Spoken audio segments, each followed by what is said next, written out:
Contrapunto Primera Emisión. Contrapunto Primera. A esta hora de la mañana en nuestros estudios, ya en la mesa de trabajo, el señor doctor Gustavo Larrea Cabrera. Larrea, su padre, socialista, periodista. Yo lo recuerdo también en la función judicial y en las calles de Quito también luchando. De ahí sale Gustavo Larrea con esa experiencia. ¿Cómo fue? Sí, yo vengo de una familia, buenos días desde luego, Clever, y a la audiencia. Yo vengo de una familia que ha hecho política desde la época de la lucha anticolonial. En la Primera República, en el primer grito de la independencia, participan en el primer gobierno de Quito, el del 10 de agosto de 1809. El presidente de la Junta de Gobierno es Montúfar Larrea, y sus dos primos, Carlos Larrea y Manuel Larrea, y Azcázubi, forman el primer gobierno independiente. Yo vengo desde ahí. El 2 de agosto los fusilan, un año después. Y cuando yo cumplí 12 años, mi padre me llevó al museo de la ciudad de Quito y me quedé impactado porque ese señor era tatarabuelo de mi padre y por lo tanto mío. Entonces sí, es una familia que ha hecho política y que lo lleva en los genes, creo yo. Porque cuando hablo de mi padre fue fundador del Colegio Nacional de Periodistas y de la Unión Nacional de Periodistas. Sí, señor. Fue ministro de la Corte Suprema, fue diputado. Sí, señor. Por la provincia del Guayas. Y escribió también. Y fue subdirector del diario El Expreso años después. Trabajó aquí en el diario El Universo. Mis hermanos nacieron en esta ciudad, mis hermanos mayores. Hablo de hace más de 60 años. Yo tengo Marcelo es el menor. Marcelo es menor. Claro. Mi padre se traslada a Quito ya cuando yo ya nací en Quito. Mi hermanas Silvia y Patricio nacen aquí. Y mi hermano Patricio nace el 9 de octubre. ¿Ah, sí? Sí. Bueno, mi padre hizo política, además de ser diputado, fue ministro de Educación, ministro de Gobierno y ministro de la Corte Suprema de Justicia. Él tenía 3 actividades: el periodismo, escribió decenas de miles de artículos, escribió todos los días desde los 16 años de edad hasta los 84 años de edad. Dirigió el diario La Tierra. Fue un hombre vinculado a las ideas socialistas, sí, así es. Pero como te digo, mi abuelo Hugo Larrea Andrade, igual. Camilo, mi bisabuelo, peleó con Alfaro, fue ministro de Educación de Alfaro, y sus cuñados, Julio y Roberto Andrade. Julio fue el jefe militar de la Revolución Liberal y Roberto fue canciller de Alfaro. Entonces sí, yo vengo de una familia donde la política y la historia del país se discute como anécdota familiar. Gustavo Larrea tiró piedras al consulado, a la embajada norteamericana alguna vez en la época de estudiante. Cuando yo fui estudiante tuvimos 2 graves problemas. La una que fue la guerra de Vietnam, Claro. que nos llevó a jóvenes adolescentes de 14, 15 años por primera vez a las calles, porque veíamos la masacre de ese pueblo. Vietnam ganó la guerra en Vietnam y en el mundo entero. También la ganó en Estados Unidos y la ganó aquí porque levantó a la juventud de todo el planeta a su favor. Y claro, yo salí a las calles de muchacho, de adolescente. Y me vinculé a la lucha contra la dictadura militar muy joven realmente. Yo participé en la lucha contra la dictadura con Lenín Moreno precisamente. ¿Estuviste en la FESE? Y yo estuve en la Federación de Estudiantes Secundarios. Yo también, yo fui vicepresidente de la FESE. Yo no fui dirigente de la federación. Yo fui un activista de la federación. Luego en la FEWE. Luego en la Federación de Estudiantes. Pero más que en la FEWE, nosotros creamos una organización que se llamó Frente Revolucionario Estudiantil, porque la FEWE estaba ilegalizada por la dictadura. Y por lo tanto no había elecciones en la universidad. Y el Frente Revolucionario Estudiantil impulsó la que se llamó la Guerra de los 4 Reales. En octubre del año abril de 1978, la ciudad de Quito se paró 21 días. Y fuimos los jóvenes en ese tiempo, universitarios y secundarios de la ciudad, de todos los colegios públicos y privados, que paramos la ciudad. Teníamos barricadas en todos los barrios de la ciudad. Y la gente, los adultos de esa época salían a apoyarnos a esta toma de la ciudad, y la dictadura tuvo que convocar a al referéndum, al elaborar la nueva constitución, y generó el camino de retorno a la democracia que se llamó en esa época. Ahí pintábamos las calles de la ciudad, dictadura no, democracia sí. Y ese fue el grito que llevó finalmente a que la dictadura caiga y venga el gobierno democrático de Jaime Roldós. Ahora, Gustavo Larrea, el socialismo de ayer al de hoy, ¿cuánto ha cambiado? Yo creo que la idea de que el Estado sea el motor de la economía e incluso que se estatice la economía, yo creo que es un error histórico. Igual que creo que la visión mercantilista también es un error histórico. Porque son dos extremos. Los dos no ponen en consideración una tercera pata de la mesa. Mira que las ciencias económicas, las ciencias políticas, la sociología planteó el conflicto Estado-mercado. Y se olvidó de la sociedad y los ciudadanos, y se olvidó de la naturaleza, y se olvidó de la historia, se olvidó de la cultura, se olvidó de tres patas más. Por eso es que las ciencias económicas, políticas y sociales del siglo XX están colapsadas en la práctica, no sirven para nada, porque no entendieron que esta sociedad es mucho más compleja que eso. Y creo que las dos grandes teorías, la liberal y la marxista, las más importantes del siglo XIX y XX, plantearon la dominación del hombre sobre la naturaleza. Y hoy vemos el efecto desastroso que tiene en el planeta, el calentamiento global, y si no tenemos cambios inmediatos, la posibilidad de que nuestro planeta colapse y todas las formas de vida colapsemos. Por lo tanto, es imprescindible cambiar de visión del mundo, hacia una visión que entienda que el ser humano es parte integrante de la naturaleza, y que debemos vivir en armonía en la naturaleza, no con la naturaleza, porque nosotros somos naturaleza. Y creo que hay que cambiar de visiones. Entonces creo que insistir dogmáticamente en una teoría sin aprender de la teoría es una tontería. Creo que las ideas, cuando se estancan, le pasa lo mismo que al agua cuando se estancan. Se pudren las ideas, se pudre el agua. Las ideas tienen que renovarse con los tiempos y comprender en qué contexto están, para poder contribuir ahora y aquí, en esta época histórica, a construir sociedades más justas, más equitativas y más incluyentes. Gustavo Larrea ya ha venido haciendo camino, y en ese caminar se encuentra con Alberto Acosta, el mismo Lenín Moreno. ¿Y cómo así embarcaron en ese colectivo a Rafael Vicente Correa Delgado ustedes? Nosotros con Lenín Moreno y un grupo de ecuatorianos trabajamos lo que se llamó un colectivo ciudadano, Ciudadanos por la Constituyente, ese fue el nombre que tuvimos, Ciudadanos por la Constituyente, de un movimiento político que se llamaba Iniciativa Ciudadana. Ciudadanos por la Constituyente, que era la expresión amplia de Iniciativa Ciudadana, trabajó 2 años sobre el proyecto de ir hacia una nueva constituyente. Y debatimos este tema, y en esa línea Iniciativa Ciudadana nos planteamos el año 2005 la posibilidad de constituir una amplia alianza social, ciudadana, que dispute el poder político a los partidos que estaban en crisis. Y lanzamos la idea de la constituyente. Esa idea no fue acogida porque en ese momento tenía más opción electoral, que era el abogado León Roldós Aguilera. Y nosotros buscamos a alguien que se comprometa con la constituyente. Podía ser alguien de nuestras filas, eventualmente sí, pero nosotros no teníamos el interés de que hegemónico o la vanidad de que uno de nosotros tenía que ser candidato. Buscábamos una persona que podría eventualmente llevar esa bandera. O el estigma de izquierdosos. Sí, porque había un estigma también en ese momento. Claro. ¿Sí?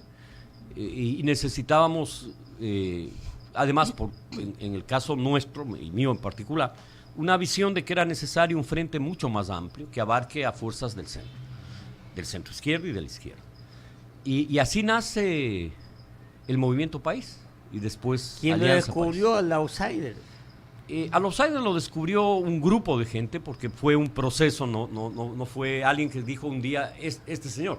Escogimos 6, 8 nombres. ¿O lo vieron en las calles de forajido? También, pero no fue esa la única razón. Ya. Porque nosotros tuvimos varias conversaciones. Conversamos, por ejemplo, con el general Paco Moncayo, el alcalde de la ciudad de Quito. Correcto. Y era una de las opciones, pero Paco en ese momento nos dijo que él tenía que cumplir y culminar su periodo de alcalde. Y finalmente el ministro de Finanzas de esa época, un joven renovador, que tenía ideas progresistas y que parecía bastante sensato para la época, Rafael Correa, pasó a ser una opción. Y finalmente decidimos que él sea, porque estaba comprometido con la constituyente, tan comprometido como todos nosotros, que no presentamos candidatos a diputados. Así fue. Porque nosotros nos jugábamos por la constituyente. Ahí resolvimos que sea Rafael.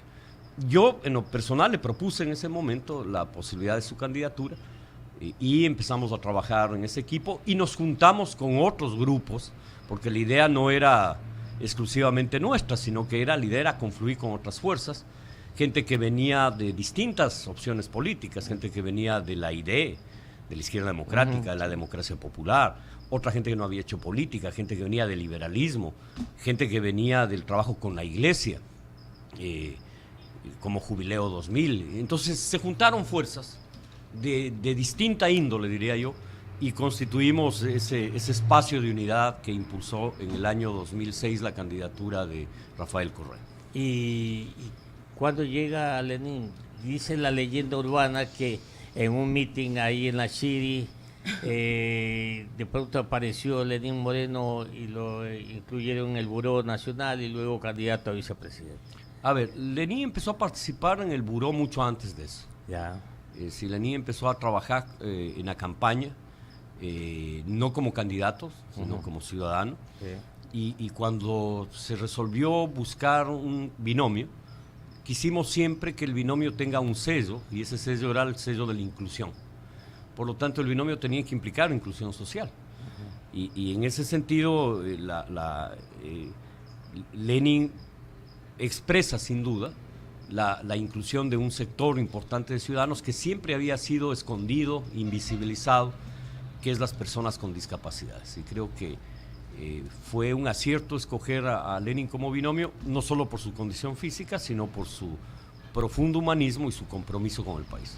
¿Y a dónde lo perdieron a Rafael Vicente Correa Delgado? Yo creo que él se perdió cuando creyó que había que concentrar todo el poder en sus manos, en concreto, y creyó que los cambios requieren control absoluto del poder, y ese es un error terrible, porque los ciudadanos no somos ovejas ni requerimos pastores, lo que requerimos es participación.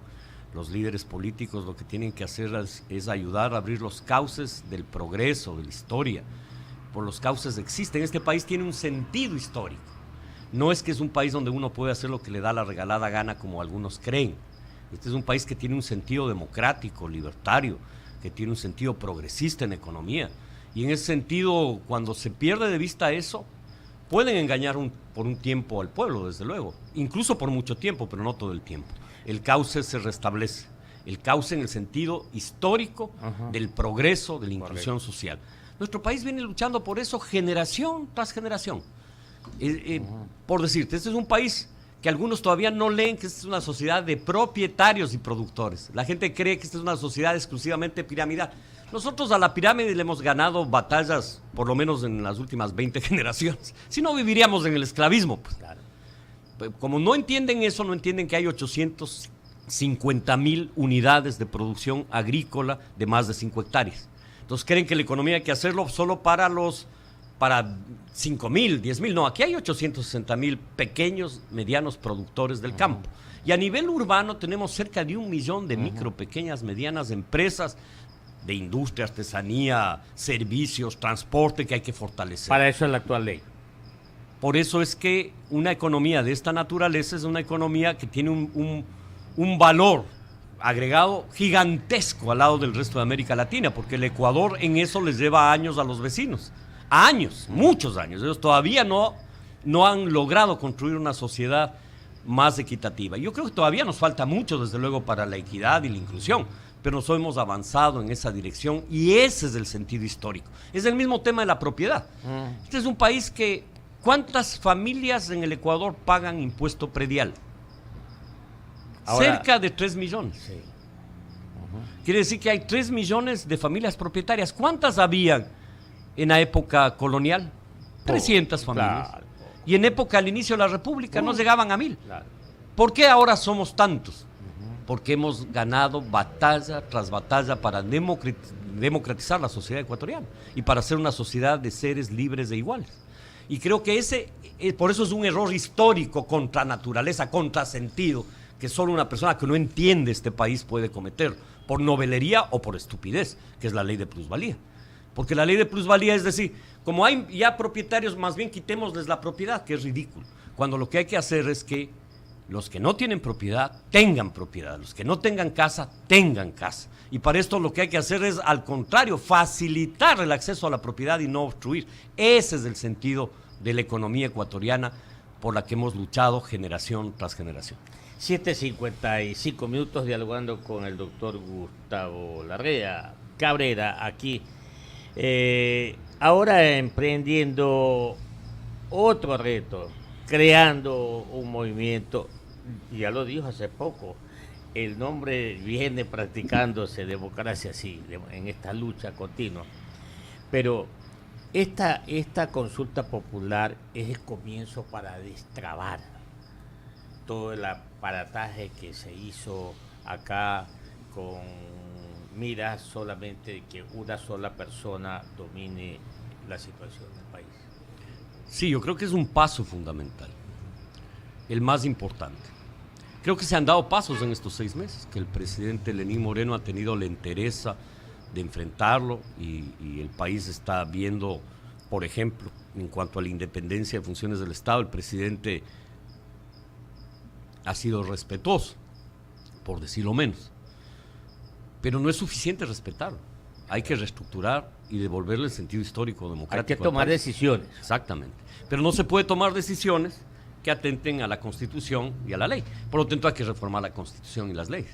Y creo que la consulta va en buen camino, en ese sentido. Creo que uno de los pilares fundamentales del autoritarismo fue este gran engaño, esta gran estafa que fue el Consejo de Participación Ciudadana. Fue una estafa porque fue peor que lo de antes. Antes era el Congreso Nacional, que de alguna manera representa la voluntad popular y representa la correlación de fuerzas políticas y sociales. Quien elegía Corte Suprema y los organismos de control. Ahora no, ahora quien dirige, quien manda ahí, es el Consejo de Participación, supuestamente por concursos de méritos. Gustavo, y te hago, ustedes no opinaron jamás en la creación de eso. Bueno, yo me opuse a eso, públicamente. En el año 2007, cuando se debatía en Montecristi, 2008, para ser más precisos, a mí me parecía que un consejo de esta naturaleza era una ingenuidad política. Porque creer que un grupo de 7 ciudadanos van impolutamente a designar, se demostró en la práctica que no, que designaron a dedo. Y la demostración más obvia de eso es que todos los funcionarios que designaron fueron cercanos al régimen. Eso se hace solo en el fascismo. Eso no es democrático. Entonces, la receta resultó mucho peor que la enfermedad. Por lo tanto, hay que restablecer ese cauce con más democracia, que los 7 miembros del Consejo sean elegidos por el pueblo en las urnas y expresen la relación de fuerzas de la sociedad ecuatoriana. Pero siempre reuniendo un perfil. Desde luego, sin duda alguna, tiene que ser gente, diría yo, intachable. Y creo que el Consejo de Transición, que durará desde que la consulta sea aprobada hasta que se nombre democráticamente a los miembros, porque ese consejo, por dignidad, debería renunciar, una barbaridad, que caretucos. Bueno, siguiendo el ejemplo de Caratuco Mayor, ¿no? Es decir, en definitiva, nos engañaron a los ecuatorianos. Por lo tanto, hay que restablecer el sentido democrático del país. Y en ese sentido, creo que la consulta golpea una de las piedras angulares. La otra que me parece importante señalar es la de la reelección indefinida. Si ustedes recuerdan cuál era el discurso del movimiento País en el año 2006, era renovación de liderazgos, era no más dueños de partidos. La crítica que se hacía a la partidocracia es que cada partido tenía un gerente propietario. Y resulta que ahora no solo quieren que tenga el partido gerente propietario, sino la nación. Es decir, ¿a qué ridículos llegamos? Entonces sí, desdiciéndose el expresidente de lo que dijo el 2006-2007, manda un proyecto de ley a la Asamblea que es reelección indefinida, que es legislar para una sola persona. Es decir, que no es una legislación democrática. y la aprueban, cuando además debieron convocar a consulta popular, porque las cosas en derecho se deshacen como se hacen, y el pueblo apoyó en consulta la reelección máximo por una sola vez. Por eso creo que es muy importante restablecer ese sentido democrático de renovación de los liderazgos. ¿Cómo apoyamos a Lenín Moreno en esta búsqueda de todos los ciudadanos a que se le registre los bolsillos a todo el mundo? Se hicieron tanto dinero que acá hubo en el Ecuador y que hay mucha gente comprometida y todavía no sale a la luz. Creo que el gobierno anterior no solo fue autoritario, sino que fue corrupto, permisible. Se perdió de vista la necesidad de controlar, de auditar, de fiscalizar. Se debilitó a la Contraloría General del Estado. La fiscalización en la Asamblea fue nula. Entonces hay que restablecer, y creo que el presidente Moreno apunta bien en una política de no permitir, en definitiva, de combatir la corrupción, y creo que las distintas funciones del Estado tienen que hacer lo suyo. La Contraloría está haciendo un buen trabajo, la Fiscalía ha demostrado que también está haciendo un buen trabajo, y creo que hay que seguir tremendo reto para estas dos. Desde luego, y creo que la intervención del presidente Moreno ayer fue muy clara. Ni él como presidente de la República nos dijo, ni nosotros como ecuatorianos y ciudadanos podemos permitir ninguna tomadura de pelo. En este caso que se juzga ahora de Odebrecht, ni en ningún caso. Creo que hay que exigir transparencia absoluta del manejo de los fondos públicos ahora y siempre. Fue un retroceso histórico haber debilitado a la Contraloría y el examen ex ante, antes de cualquier concurso, antes de cualquier contrato, porque eso hizo que se firmen contratos a diestra y siniestra sin respetar ni la Constitución ni la ley. Y cada día aparecen más y más dinero y personajes, y la gente se pregunta, ¿irán presos todos o no? Bueno, yo creo que esa es una labor de la justicia. Yo quiero aclarar una posición sobre esto. Yo creo que se deben perseguir delitos, no personas. Creo que es importante tener eso claro. Y evidentemente en el caso Odebrecht lo que hemos visto es perseguir delitos que han dado como resultado de la investigación que están personas involucradas.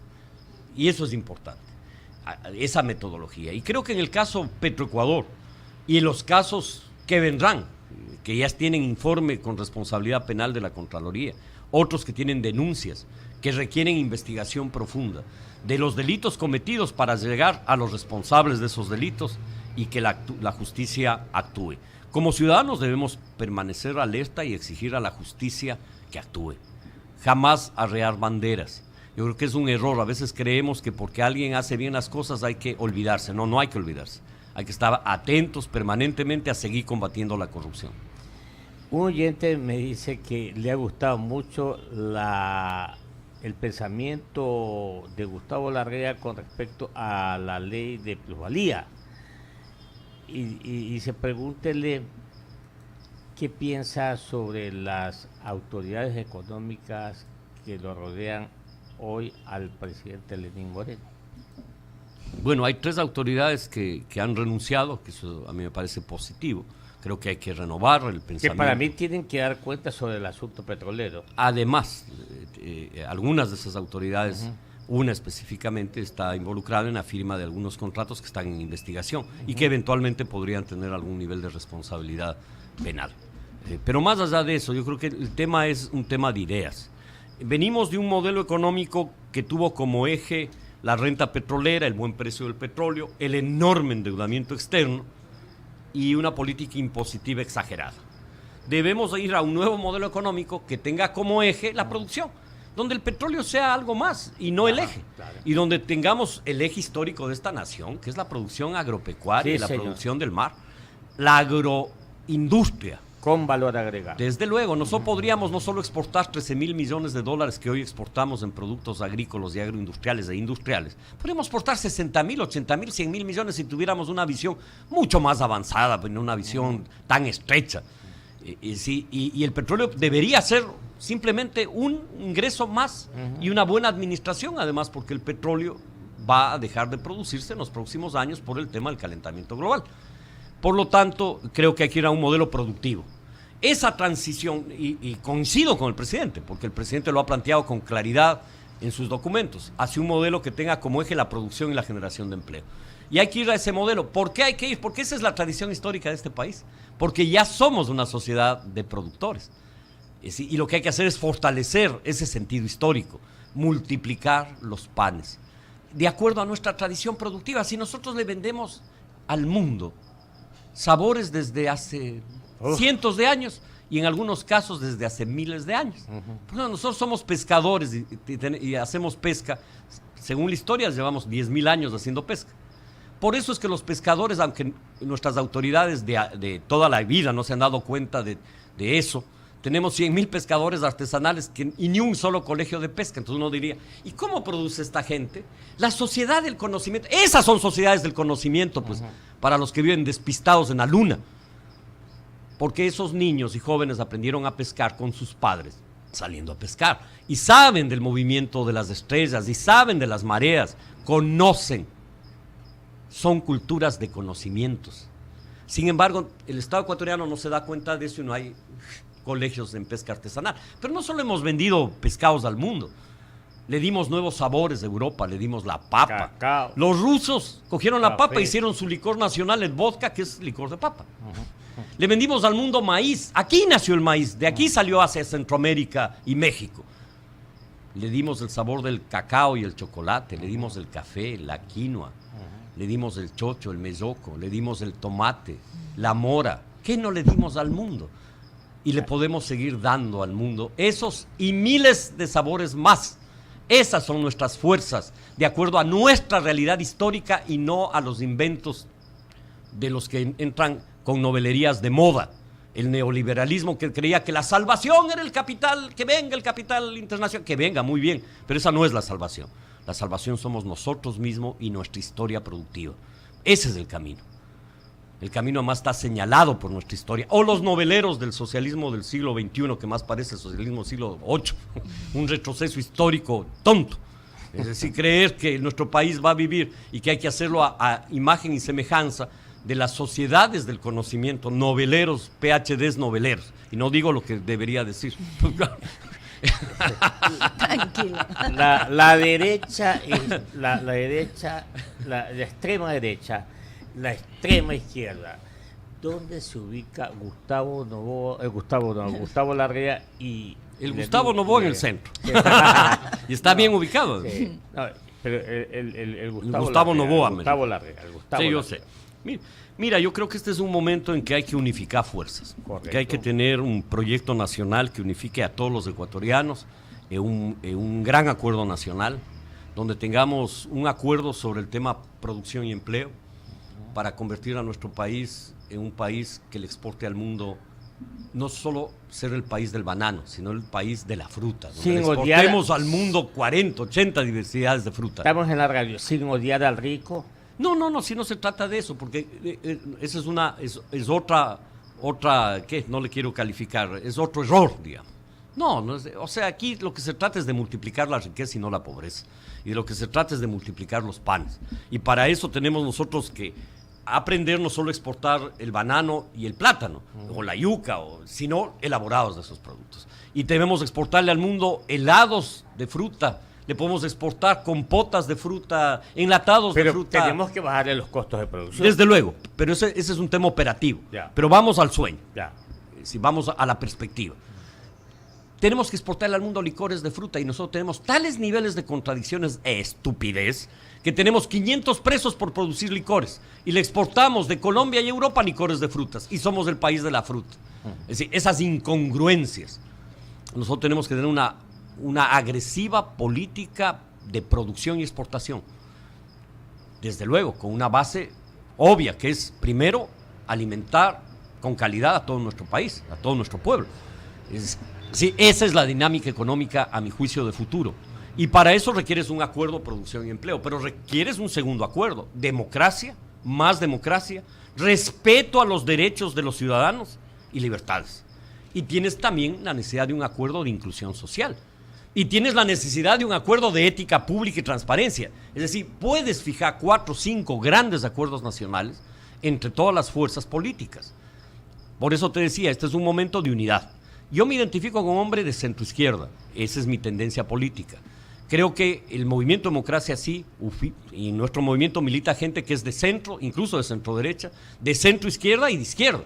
Es decir, nosotros no le vemos problema a tener matices del pensamiento distintos porque tenemos algo superior que va más allá de la ideología, que es el bien común, que es la libertad. Y en ese sentido trabajamos. Por lo tanto, yo creo que esas ideas incluso hay que renovarlas. Yo creo que hay que inventarse otro esquema de definición, porque a veces eso nos pone de espaldas unos a otros cuando lo que necesitamos es estar juntos en la mesa trabajando unidos. Mi amigo, mi pana, mi compañero de banca en el colegio está en Alianza País, es el presidente de Alianza País. Yo estoy acá con otro reto, creando otro movimiento de Democracia Sí. Y voy a ser competidor, ¿por qué no fortalecer a mi amigo, respaldarlo en ese movimiento país que lo creé yo? Alianza País lo creé yo fui uno de los gestores en la creación de esta Alianza País. Porque Gustavo Novoa ahora está... Gustavo Larrea, perdóname, Gustavo Larrea está en esta otra tarea, en este otro reto. Porque creo que Alianza País se agotó políticamente. Creo que cometió tantos errores, y el más grave, el pecado mortal, es permitir el autoritarismo y el caudillismo y haberse callado. Ese es un error histórico que la historia le pasa factura. Por lo tanto, creo que ese movimiento cumplió un ciclo y es necesario la renovación. Y como parte de esa renovación hay que crear instrumentos en el país, instrumentos políticos de futuro, no solo de presente, fundamentalmente de futuro. Creo que la tarea de Democracia Sí no es solo ¿Se pueden apoyar rescatar algunos actores de Alianza País? Desde luego que sí, como de todas las fuerzas políticas, porque no se trata de satanizar a nadie, pero sí de pensar el país del futuro. Y creo que el reto de las fuerzas políticas es diseñar qué país queremos hacia futuro, cómo queremos que sea la economía, la política, la inclusión social, la vialidad, el transporte, etcétera. Cómo queremos que la economía, el turismo se maneje en el 2030. Pero no solo el país, porque primero para impulsar candidaturas hay que saber para qué y después con quién. No al revés, porque aquí la prueba es con quién vamos, no, para qué vamos, después con quién. Y creo que lo mismo nos pasa a nivel de las provincias y los cantones. Necesitamos un proyecto Guayas 2030, Pichincha, Manabí, El Oro, Los Ríos, Azuay. Necesitamos pensar el país del futuro y necesitamos pensar nuestros cantones y nuestras ciudades. ¿Cómo va a ser Guayaquil el 2030? ¿Cómo va a ser Quito, Manta, Portoviejo, Chone? ¿Cómo va a ser Machala? Loja. Todas las ciudades, todas, incluso los cantones pequeños. ¿Cómo va a ser Marcelino Maridueño en el 2030? ¿Cómo la sociedad de ese cantón se plantea de acuerdo, desde luego, a su tradición histórica, a su vocación productiva, a su ecosistema y a su cultura? Pero debe tener una proyección de futuro. Y en esa proyección de futuro creo que hay que trabajar con amplitud y firmeza. Gracias, economista. Señor Larrea, hay un escenario político de ganar el sí o no en la consulta popular. Rápidamente, porque ya se nos agota el tiempo. ¿Cómo avisora usted este tema de la consulta popular, de ganar sí o el no? A ver, yo creo que en política hay que actuar con realismo. Yo creo que el sí tiene en este momento un porcentaje de apoyo que bordea el 75%, en otras encuestas del 70% y en otras del 78%, pero digamos que tenga el 70%. Creo que la posibilidad de que gane el sí es enorme, porque la gran mayoría de fuerzas políticas, salvo una fracción de Alianza País, se oponen a la consulta, el resto estamos de acuerdo. Por lo tanto, creo que hay un consenso nacional por el sí. Y creo que el sí va a derrotar al no y al proyecto autoritario. Y lo va a sellar históricamente. Y creo que esa derrota se les viene. Se le viene al correísmo y le viene a esa tendencia. Alguna gente dice, no hay que politizar ni hablar de Correa. No. Esta es una derrota también del correísmo y de ese señor que tanto daño le hizo al país. Y hay que hablarlo claramente. Y creo que vamos hacia eso. Por lo tanto, el escenario que viene, a mi juicio, va a ser un escenario más democrático, más inclusivo y más progresista. José Javier. ¿Cómo estás?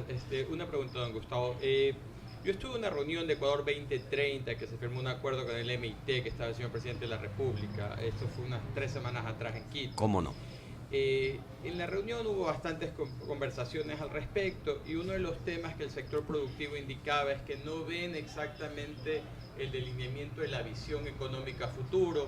Como estamos hablando de un tema operativo y también un tema de visión. ¿esta visión está esperando a 4 de febrero, al 4 de febrero, o va a ser algo que se va a estar A ver, desarrollando esta semana? Yo creo que el presidente en varias oportunidades lo ha planteado con claridad. Vamos hacia un modelo que tenga como eje la producción y el empleo. Y creo que ese es el norte. Desde luego que el gobierno tendrá que presentar alguna línea de política económica los próximos meses, y creo que así lo hará.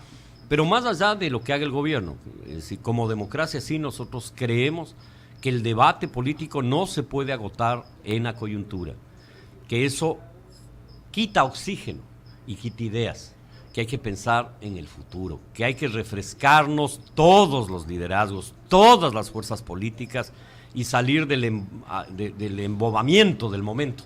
Hay que darle tiempo al momento, pero hay que darle tiempo, reflexión al futuro.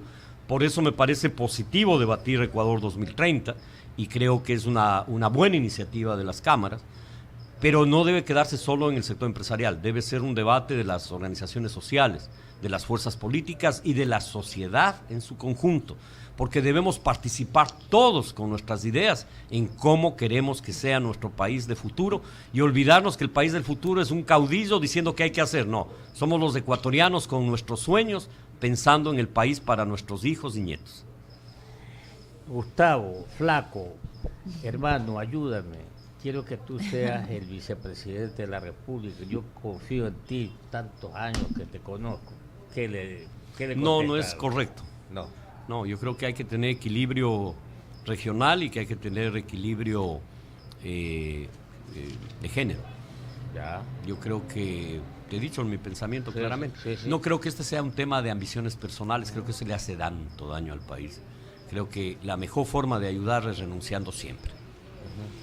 El perfil de un embajador en Estados Unidos que nos represente. Alguien con mucho conocimiento de política exterior, con madurez política. A veces uno pierde de vista que la función de embajador es una función política, no dejémonos de engañarnos. Claro. Y necesitamos ahí alguien que tenga madurez, sensatez, y estoy seguro que el presidente ya lo escogió y que pronto Estados Unidos le dará el beneplácito. Ya está escogido. Desde luego. Bueno, Ya está seguro. muy bien. O sea, bueno, eso dicen los chismes. muy bien. Democracia Sí, ¿cuál es la actividad aquí en Guayaquil de Democracia Sí? Hoy tenemos un plantón en la Plaza San Francisco a las 4:30 de la tarde por la consulta popular. Vamos a concentrarnos ahí en apoyo a la consulta, en apoyo al sí. Apoyo al sí y apoyo también, ¿por qué no al gobierno? Desde luego, nosotros apoyamos al gobierno del presidente Moreno, creemos que cada día da muestras de que está comprometido con el país. Creo que la intervención de ayer tranquilizó a muchos y creo que el presidente merece el apoyo de todas las fuerzas políticas y sociales y que su gobierno debe ser un gobierno de unidad nacional y no solo un gobierno de un partido político. Y yo aplaudo en lo personal que haya diálogo y se agoten los diálogos y en la búsqueda siempre a ese encuentro que todos queremos, el beneficio para todos. Así es, y los acuerdos. Sí. Porque sí, uno en el diálogo puede ser que no se ponga de acuerdo en todo, pero evidentemente el diálogo es un instrumento de acercar posiciones, de buscar fórmulas que de alguna manera nos representen a todos. Creo que nuestro país, su sendero debe ser de aquí en adelante el diálogo, no más esta locura de la confrontación como método de hacer política, que es una locura. Las sociedades contemporáneas debemos de hermanarnos y abrazarnos y no estar dándonos de puñetes. Ese es un retroceso. Con este acopio de tantas experiencias y como yo le llamo tantas bejuqueadas, como decimos en Canuto, en Manaví, Gustavo Larrea en tantas y tantas noches y de estas lecturas y encuentros y todo con los amigos, con la gente que tiene sus ideales. ¿Qué mensaje le deja usted a los oyentes de Huancavilca, a la ciudadanía en general? Vamos a entrar pensando que esta radio llega a 7 provincias y ahora con la tecnología a todo el mundo, ¿no? Vamos a estar en estos días de Navidad y Año Nuevo en un momento siempre de unión familiar, de acercamiento a nuestras esencias. Y creo que es un momento de compartir, es un momento de alegría y también de compartir el hecho que debemos estar alegres porque nuestro país va por un rumbo adecuado y eso nos debe alegrar a todos, y todos debemos arremar el hombro para que esto salga adelante, nunca arriando banderas, porque alguna gente dice, sí, pero falta la ley de comunicación, sí, hay que reformar la ley, hay que pelear por eso. No se trata nunca de arrear banderas, ese es un error. Piano. Y no subordinarse tampoco, hay que aprender a ser rebeldes. La rebeldía es buena, no es mala. Correa la satanizó, incluso quiso comparar la protesta social con el terrorismo. Eso es una barbaridad fascista. La protesta social es un ingrediente básico de la democracia. Y hay que aprender a que los pueblos, cuando tienen que protestar, deben protestar. Es decir, no se trata de tener la sociedad del silencio, el diálogo también es en las calles. Felicito a la Confederación de Nacionalidades Indígenas por la marcha, que les costó mucho esfuerzo realizar y que llegó a la ciudad de Quito el día de ayer, porque creo que esa es parte de la voluntad de construir un país de futuro. Y felicitaciones también al gobierno nacional, porque escuchó las palabras de ese pueblo y porque supo responder, no con todo lo que quería la CONAIE, pero sí resolviendo problemas históricos que están ahí todavía por resolverse. Algunos los resolverá sin duda este gobierno y otros tendremos como país que seguir resolviéndolos. Desde Nueva York lo felicitan por la entrevista. Y acá desde el sur de la ciudad, por fin conozco a Gustavo Larrea. Muy bien. Muchísimas gracias. Gracias por estar con nosotros, mi estimado Gustavo. Gracias a ti, gracias a usted. Huancamilca, la H grande de la información.